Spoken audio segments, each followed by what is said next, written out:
حمدا وشكرا لله أشهد أن لا إله إلا الله وحده لا شريك له وأشهد أن محمدا عبده ورسوله أما بعد أعوذ بالله من الشيطان الرجيم ألم تر إلى الذين أوتوا نصيبا من الكتاب يدعون إلى كتاب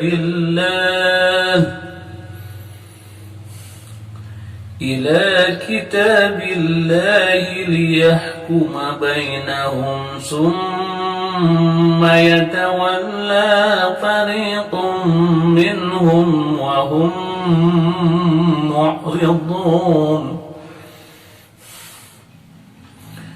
ذلك بأنهم قالوا لن تمسنا النار إلا أياما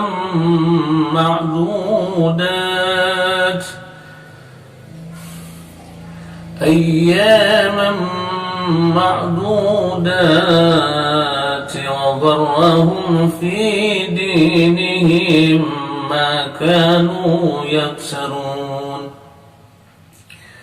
فكيف إذا جمعناهم ليوم لا ريب فيه ووفيت كل نفس ما كسبت وهم لا يظلمون Sadaqallahul azim sami'na wa ata'na ghufranaka rabbana wa ilaikal masir. Jumpa lagi semuanya dengan Pak Agus pada kesempatan ini untuk melanjutkan hancak kita yaitu surat Ali Imran.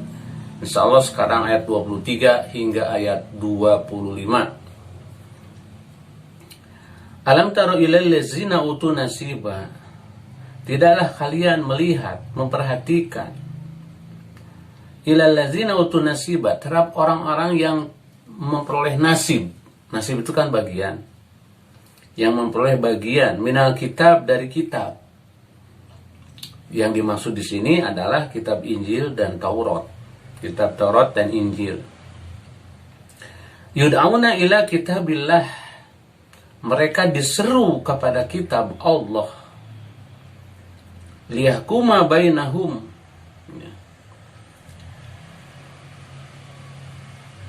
Supaya menghukumi, liyahkuma bainahum, supaya menghukumi dengan kitab-kitab Allah.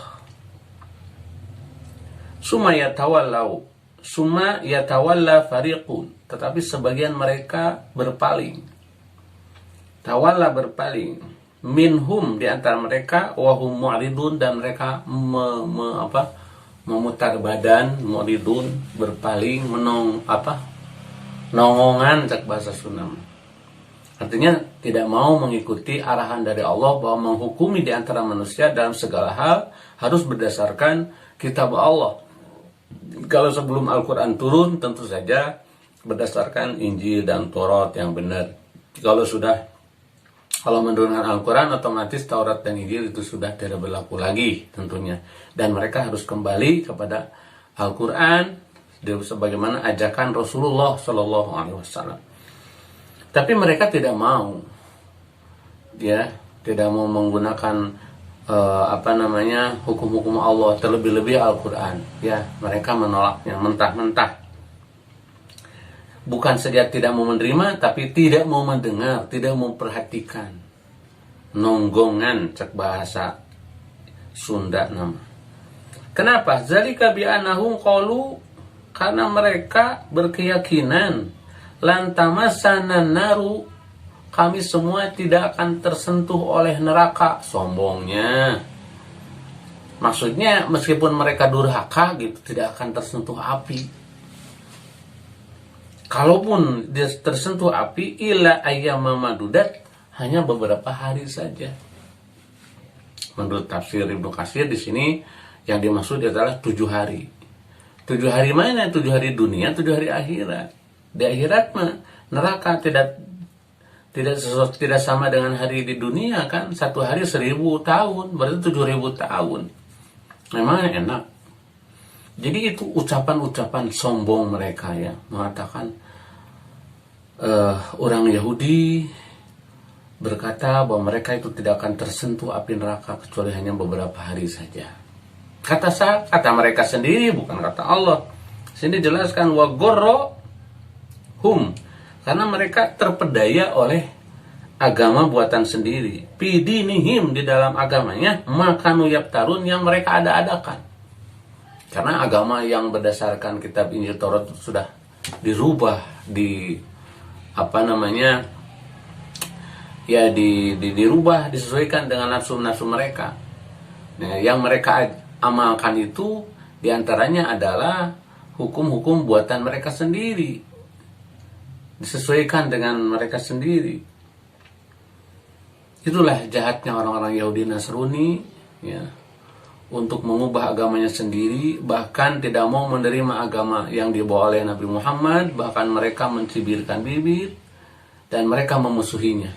Banyak dalam Al-Quran mengatakan seperti Al-Baqarah 120, walan tad'an kal yahud walan nasara hatta tattabi'a millatahu. Mereka tidak akan pernah suka. Bukan hanya tidak suka, mereka memerangi umat Islam. Itu sudah sunatullah, sampai saat ini terjadi di mana-mana. Umat Islam senantiasa dijadikan sebagai hidangan di atas meja, diperebutkan umat Islam. Ya, ingin dihancurkan umat Islam. Kenapa? Karena umat Islam benar. Seandainya agama Islam bukan madain Allah, buatan Allah, ya udah tidak ada di dalam dunia ini. Saking gencarnya serangan orang Yahudi dan Nasrani kepada ajaran Islam. Seandainya Islam itu bukan buatan Allah, dari dulu sudah tidak ada. Di zaman Nabi sendiri sudah tidak ada. Tapi kenapa sampai sekarang masih eksis dan jumlah terbesar dunia, penduduk dunia itu adalah Muslim? Menunjukkan agama Islam, agama yang hak, agama yang benar. Kenapa mereka merongrong ingin merusak Islam? Itulah sunatullah. Sudah guratan Allah, sunatullah gitu ya. Ketentuan Allah. Merupakan sebuah ajang perjuangan kita. Karena di dunia itu sementara. Untuk membuktikan keyakinan seseorang. Ya.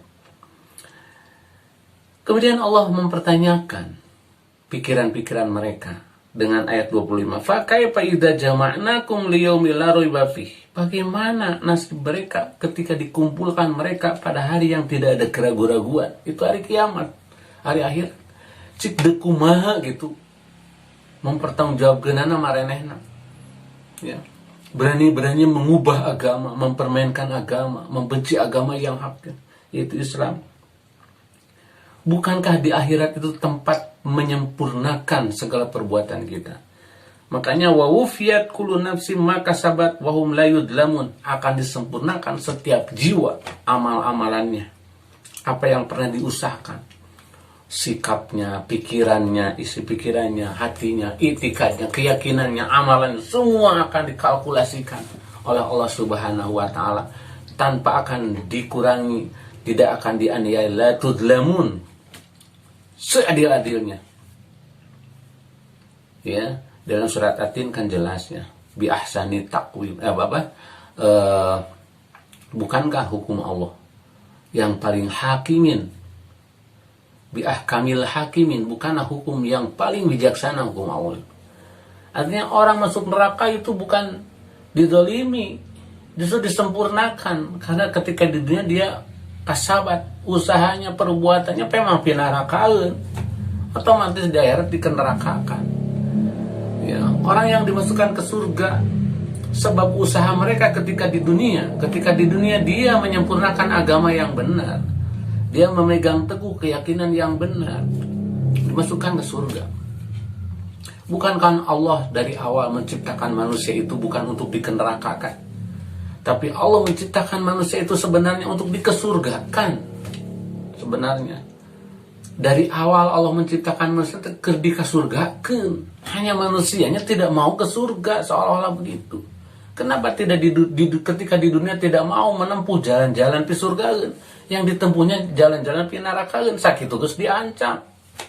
Jadi orang masuk neraka karena Seolah-olah keinginan mereka sendiri itu wawufiyat kullu nafsin bima kasabat wa hum la yudlamun, itu maksudnya begitu. Ya. Mudah-mudahan tafsir singkat ini bisa dipahami oleh semuanya dan bermanfaat. Dan semoga kita senantiasa dilindungi Allah Subhanahu wa taala dari segala godaan, baik itu godaan, musibah, segala macam penyakit. Kita disehatkan, kita diberi ending yang terbaik oleh Allah Subhanahu wa taala. Bila taufiq wal hidayah. Wassalamualaikum warahmatullahi wabarakatuh.